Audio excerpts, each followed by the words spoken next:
Okay, so today we will start with the lesson number 4 of supplementary Perseus and Andromeda. This is a very nice story. So in the beginning, what happened, a gist is given here. Perseus, a hero in the Greek myth, killed the dreaded Gorgon, Medusa. Medusa was a cruel monster. She had hundreds of poisonous snakes instead of hair. Whoever looked Medusa in the face was immediately turned to stone. Perseus killed Medusa by using a mirror shield which reflected her face in it. It was while he was returning from his adventure that he met and rescued Andromeda. Now, this is a Greek mythology, and here, character named Medusa, she was a demon, and Perseus, who was the fighter, he killed Medusa, and he used to keep Medusa's head in his bag because whenever any kind of danger approached, he used to take out the head and show the who was his opponent, and they used to turn into stone. So that was the advantage for which he had kept Medusa's head in his bag. Now let's read the story. On an island near Greece, there lived a woman called Cassiopeia. And she was very beautiful, and she was also very proud. One day, she boasted that she was the most beautiful than any of the sea nymphs. They were very angry. The sea nymphs are really very beautiful. Sea nymphs, you can connect them with as similar to that of the mermaids. Okay. So the sea nymphs were very angry when they heard that she boasted herself to be the most beautiful person on the earth. So what they did was that they sent a sea serpent to the island where Cassiopeia lived. The sea serpent did much harm to the people living on the island. At last, the people consulted the oracle at the temple. You know who are oracles? Oracles who can say the future, who can read out. Okay.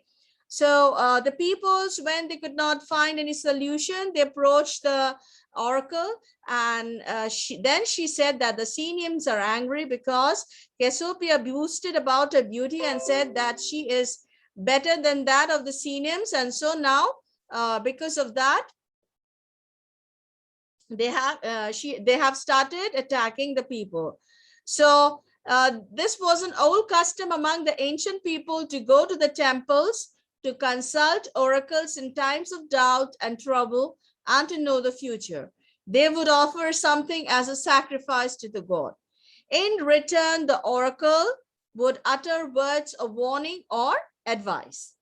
When the people of the island went to the oracle to know the reason for their trouble, they were told that it was because of the vanity of Cassiopeia. If she gave her daughter Andromeda to the serpent, the sea nymphs would be satisfied, and the sea serpent would not trouble them any longer. So they said that they wanted this one, Andromeda. Andromeda was the daughter of Cassiopeia, and she was the most beautiful person on the earth. The people were very sad to hear these words. Everybody loved the gentle and the beautiful Andromeda. When Cassiopeia heard this, she rushed to the temple. She fell on her knees. She offered to make sacrifice if the oracle would help her. So she wanted to make sacrifice of something else rather than a daughter. But the oracle repeated the same answer. If you wish your town and all the people to be saved from ruin, you must give your daughter to the sea serpent. The helpless people led Andromeda to the seashore and bound her with chains to an overhanging rock. So what happened was that Andromeda was tied up to a rock, and she was made waited for the serpent to come and eat her. Then they stood round sadly waiting for the monster who would come to devour the fairest and the best of the young maidens. All were watching anxiously. Suddenly something black was seen above the water. They knew it was a dreaded creature. So when they all were waiting for the monster, the sea monster to come and eat her. At that time, they saw something black color in the water. So they knew at that very moment that it was the dreaded creature. Nearer and nearer came the serpent, lashing the water with its tail and snorting in the most horrible manner. Now it had almost reached the rock to which Andromeda was chained. Now it reached the rock where Andromeda was chained in order to eat her up. The poor girl shrieked in terror, and all the peoples covered their eyes with their hands. They could not bear to see what was going to happen. Suddenly, something like a little cloud came darting through the air. It was Perseus who was flying above the spot. So Perseus was returning from some place when he saw this happening. And when he saw that the monster was going to gobble up the lady, he immediately went and he killed the monster. He had seen the girl bound to the rock, and the cruel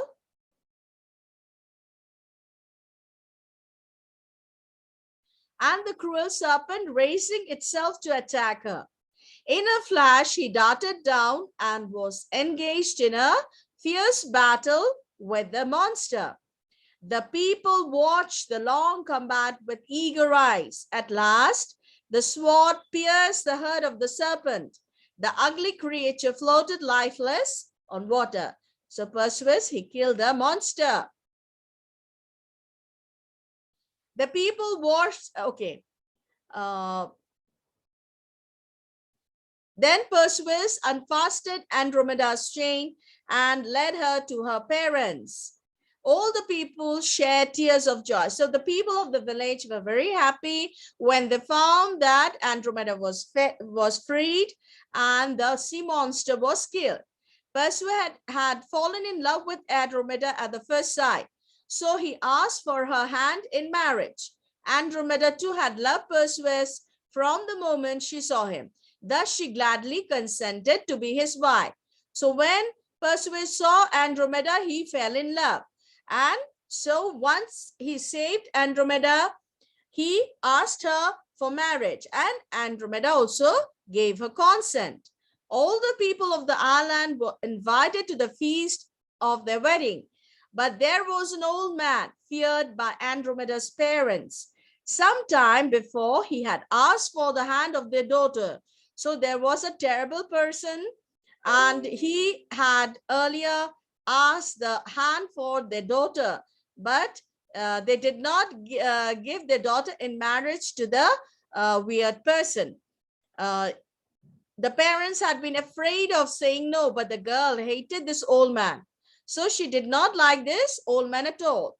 When the merriment of the marriage ceremony was at its height, suddenly the wide door swung open. The startled people saw an ugly little man. He was angry and was standing there holding a sword. He was followed by a band of armed soldiers. So when the marriage ceremony was going on, suddenly the door opened and this weird looking ugly man, he entered, and he was very angry and he was holding a sword in his hand. He was followed by a band of armed soldiers. There was complete silence in the room. Then the old man spoke. Perseus, I have come to claim my bride. His right hand put a bag which he wore in his side and said, the one you call your bride, sir, is my wife, and no power of yours can take her from me. So at that time, the old man's he claimed Andromeda as his wife, and he wanted to take her away. Whereas Perseus said, the one you are claiming your wife has already been married, and she is my wife now, and you cannot take her from me. We shall see the old man's answer, and he moved towards Perseus. But in the middle of the room, he stopped suddenly and stood there motionless. His sword raised to strike, for Perseus had lifted the terrible Gorgon's head. Instantly, the old man was turned to stone. So, in the room, he stopped suddenly because When Andromeda saw that there was a danger, he immediately took the head of the Gorgon out from his bag, and immediately when the people saw into her eyes, they all turned into a stone. When his followers saw what had happened to their master, they turned and fled from their house. The merrymaking went on as though nothing had happened. So the marriage ceremony continued, merrymaking continued as nothing has happened. And after the marriage ceremony being over, Perseus took his wife to his island home. There they lived happily together in the cottage of his mother. So after their marriage, Perseus took Andromeda to his place, and after that, they lived happily ever after. So there are some word meanings. I think you need to read this. The meanings are already given, so there is no requirement for explanation, whereas coming to the question and answer, your sir will provide you with the questions and answers. Sir Bablu, let's come to the passage. The counselor told King Solomon that Queen of Sheba had come from the land of Yemen. The land was known for its craftspeople. They were highly skilled. As an example, the counselor showed the queen's palanquin. It was a real beauty. It was made of metal that looked like silver. It had the most finely carved designs and curtains of the softest leather. King Solomon wondered why the queen wanted to meet him. The counselor told the king that she wanted to ask him questions to solve her problem. Why was the land of Yemen known for? The land, I'm just discussing these questions and answers. You can write it by yourself. Okay. If the answer is correct, whatever you write is accepted. Okay. Just listen carefully. Land of Yemen was known for its craftspeople. The land of Yemen was known for its craftspeople. Next, what proof did the counselor have about the skill of the craftspeople? The counselor said that the land of Yemen had the most, this one, it had well-known craftspeople, and that the palanquin, it was a real, here it is given, it was a real beauty, and it was made of metal that looked like silver and had the most finely carved design and curtains of the softest leather. This is the proof. Okay. Next, what feeling did the queen's visit give to the king? King Solomon wondered why the queen wanted to meet him. He wondered why the queen has come to meet him. Next, how did the queen hope to solve her problems? The queen hoped to ask her problems to the king, and in return, he would solve the problem. How was the queen's palanquin a real beauty? Now, the explanation given above, you can write about the palanquin that it looked like a silver, it has the softest leather, and it had the beautiful curtains, and etc., etc. Okay, so let's finish with lesson number 4. Now, we will study, sorry, lesson number 3, okay.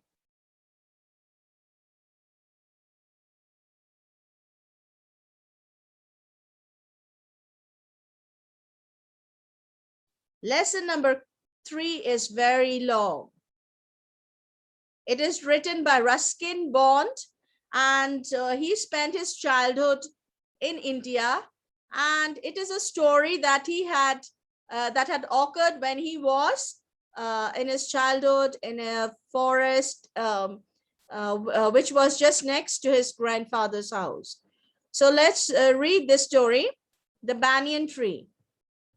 Though the house and grounds belonged to my grandparents, the magnificent old banyan tree was mine, chiefly because grandfather at 65 could no longer climb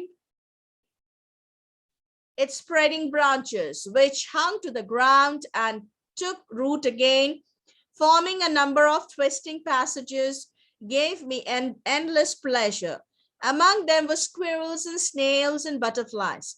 The tree was older than the house, older than grandfather, as old as Dehradun itself. So the place was in Dehradun.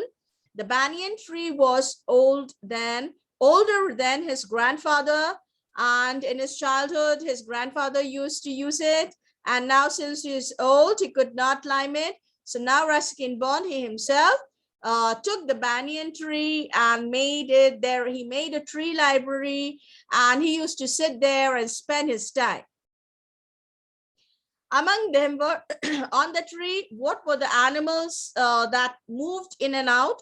The detail have been given here. Among them were squirrels and snails and butterflies.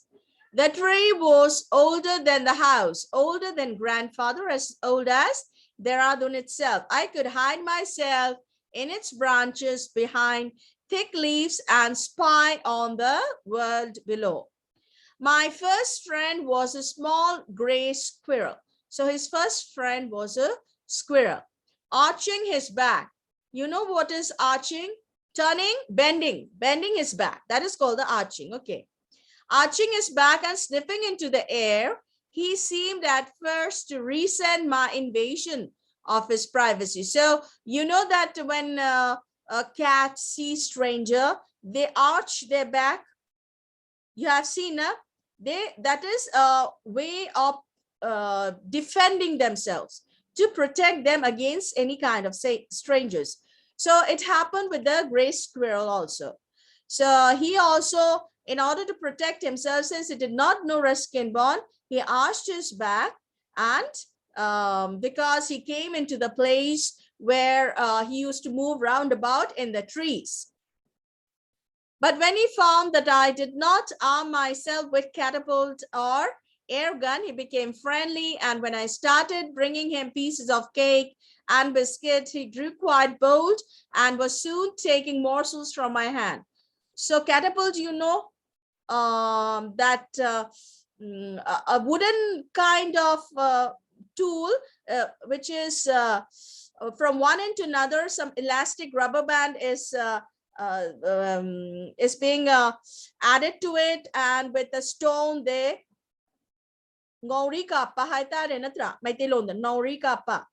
That is the thing that is called the catapult.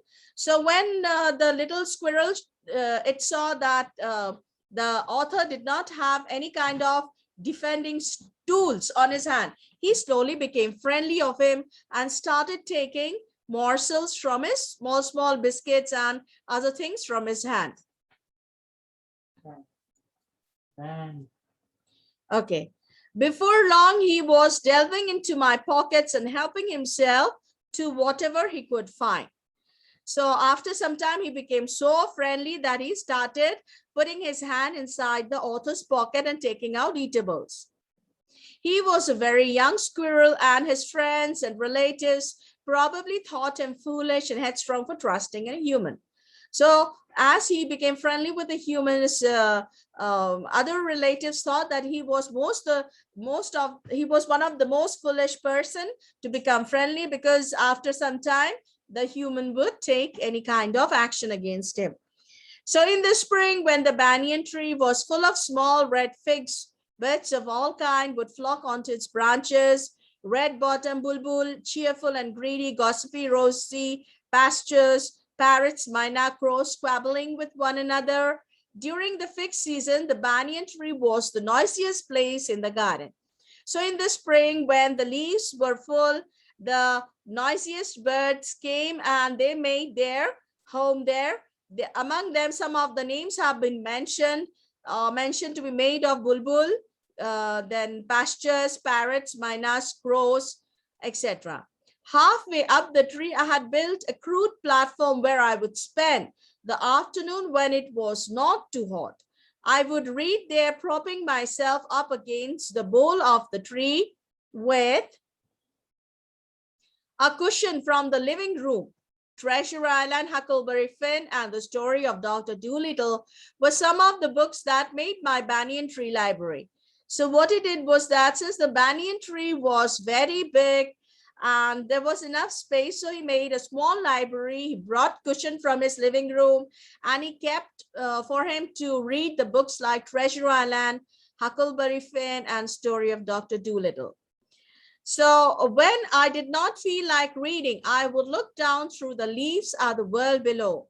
And on one particular afternoon, I had a grandstand view of the classic of the Indian wilds, a fight between a mongoose and a cobra. And this one had not been staged for my benefit. So often he used to sit in the tree library, he used to read the books. And when he did not like to read the books, he used to watch from the top below.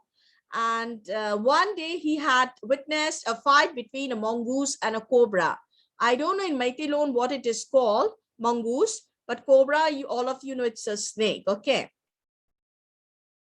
So next, what happened? The warm breezes of approaching summer had sent everyone, including the gardener, into the house. So he mentioned that there was no one in the house. There was no one outside, I mean. He was the only one who witnessed the war.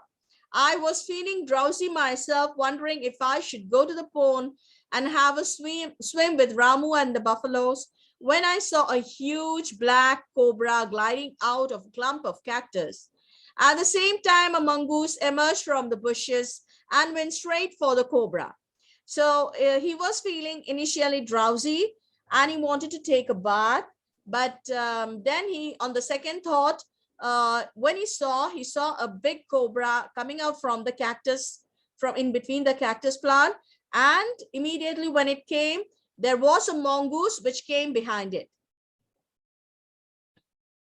In a clearing beneath the banyan tree in bright sunshine, they came face to face. The cobra knew only too well that the gray mongoose, 3 feet long, was a superb fighter, clever and aggressive. But the cobra too was a skillful and experienced fighter. He could move swiftly and strike with the speed of light, and the sacs behind his long, sharp fangs were full of deadly poison. So he knew that the mongoose was the snakes always know that mongoose are great fighters. They cannot do anything with the mongoose. But this cobra was also a skillful fighter. He had long fangs and which was deadly poisonous. It was a battle of the champions, hissing defiance, his forked tongue darting in and out. The cobra raised 3 feet off his 6 feet off the ground and spread his broad spectacle hood. The mongoose bushed his tail. The long hair on his spine stood up. So this fight began, and the snake jumped up from the ground and wanted to strike the mongoose, whereas the mongoose, it also was prepared for the fight. Though the combatants were unaware of my presence in the tree, they were soon made aware of the arrival of the 2 other spectators. Now, when they were fighting, not only the author was watching them, but there were 2 more audiences which came upon, and one was Myna, the other a jungle crow. They had seen these preparations for a battle and had settled on the cactus to watch the outcome. Had they been content only to watch, all would have been well with both of them. Now, what happened was this: Myna and the crow came in as cheerleaders.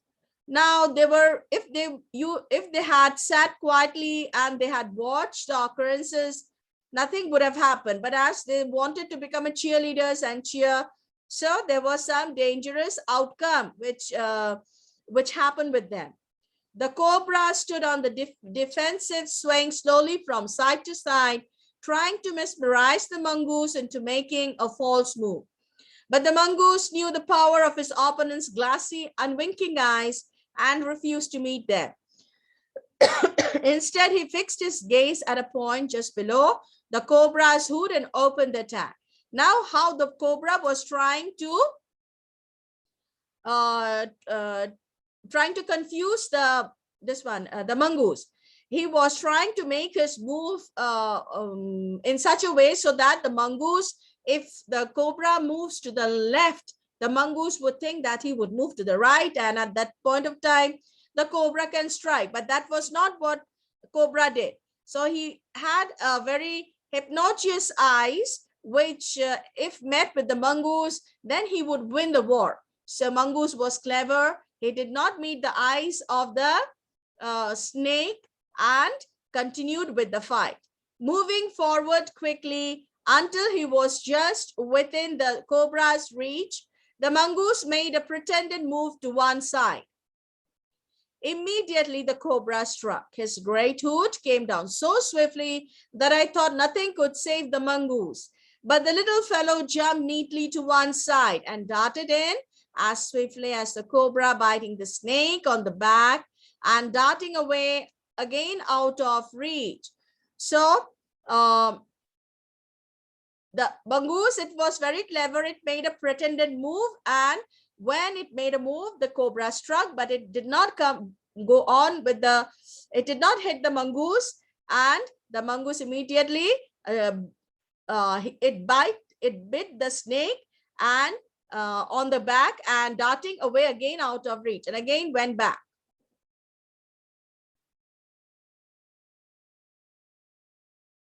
Next, at the same moment that the cobra struck, the crow and the myna hurled themselves at him, only to collide heavily in midair, shrieking insults at each other. They returned to the cactus point. So they were cheerleaders.